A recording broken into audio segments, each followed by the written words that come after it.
Hello, my beautiful souls. Welcome sa ating tarot reading sessions.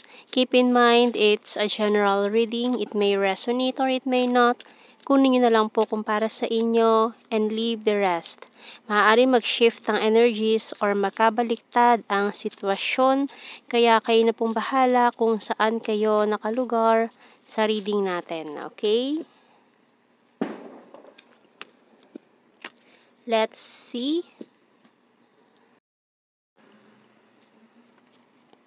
The Ace of Swords and the Moon card. The Four of Swords and the Page of Swords. Ang lakas ng air sign natin dito. And the specific Pisces energy. Okay?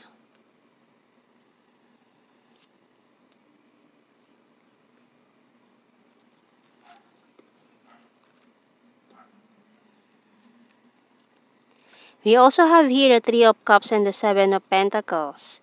The Hangman and the Ten of Cups. Okay. So, meron naghihintay na makausap itong taon to or naghihintay siya to have this conversation with you. Bottom card is the Six of Pentacles. So,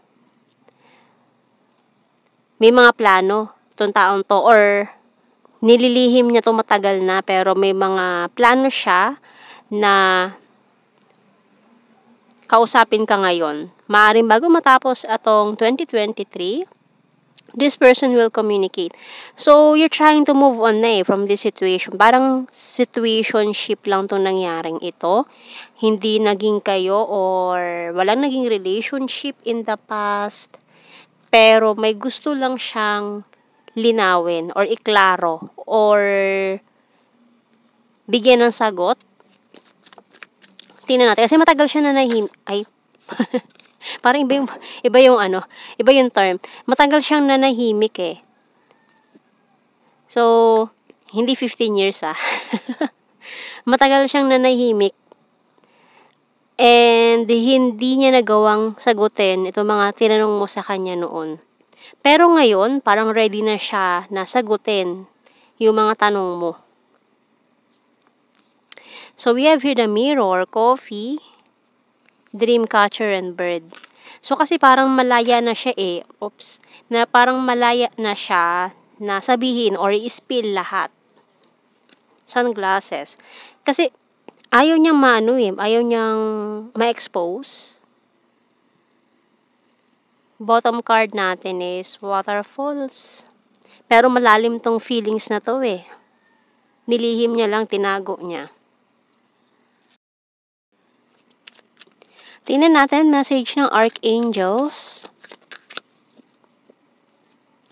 Kasi binabagabag siya Kahit sa panaginip niya, iniisip ka niya, nakikita ka niya. All is well by Archangel Jeremiel.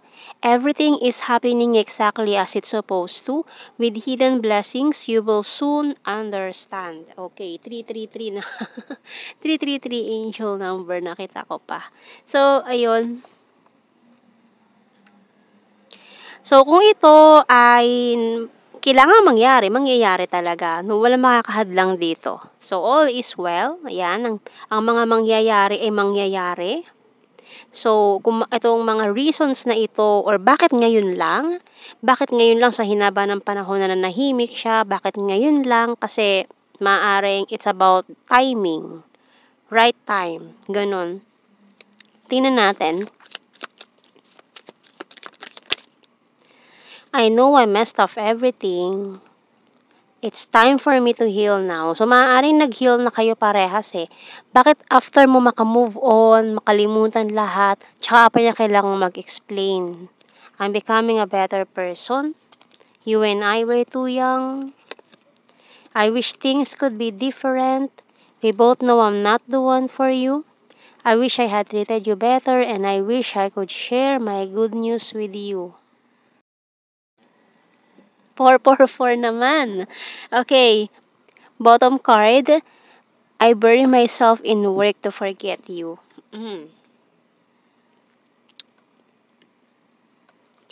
Ayan. So, nahihirapan nitong taong ito, 'no. Maaaring inisip niya dati na walang patutunguhan itong mga kabaliwan niya noon, kaya parang itinago na lang, hindi niya na lang sinabi or tinanggi niya. Maaaring kinumpuronta mo na siya noon about this kaya marami kang tinanong sa kanya, pero isa dun sa mga tanong na yun hindi niya sinagot. So, after so many years na wala kayong communication, maaaring hindi na kayo nag-usap after nun, tsaka pa niya gustong sabihin sa'yo lahat. Saka pa niya gustong i-explain why. Saka pa niya gustong sagutin lahat ng mga tanong mo na bumagabag sa'yo noon, hindi ka nakakatulog, iisip kung bakit gano'n. Tahimik lang siya, wala siyang sinagot. Tapos ngayon naman kung kailan naka-move on ka na, halos parang nakalimutan mo na yung nangyari. Saka naman siya nanggugulo ngayon para i-explain sa'yo bakit gano'n yung nangyari noon. Yung iba sa inyo parang wala ng pakialam na sinasabi, halos nakalimutan ko na yung nangyari, bakit ngayon mo lang kailangan i-explain, 'di ba? So, tingnan natin. I want you back. I want to marry you someday. Okay. Kaya maraming confuse 'di ba? Sa mga ganyang tao na kahit sila hindi nila alam kung ano ba yung gusto nila sa buhay. You're so sweet and caring. I'm being defensive. Moving forward, I'm working hard for our future. I will start to save money. Sumali niya ng mga pinagagawa niya for the future. And last one is, my intuition choose you. So, yung bottom card natin, I'm honest to you. So, ngayon honest na siya para sabihin itong mga gusto niyang sabihin na maaaring matagal lang sa hinaba ng panahon. Bakit ngayon lang? Tingnan natin ang initials. Letter T, D,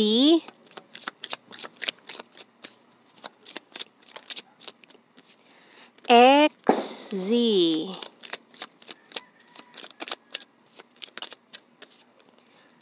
N, I, L,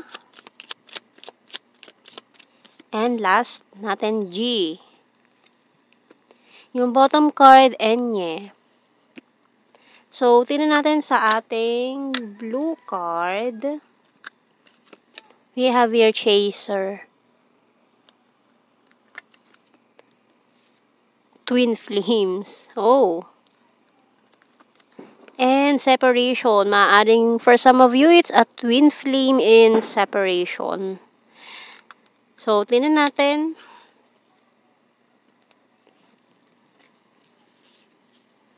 General signs and messages tayo. Lalo na kung twin flames ito, mahirap talagang mahirap ispellingin. Very complicated. Tingnan natin sa general signs and the messages natin. Twin flame again. So, another confirmation na it's a twin flame connection.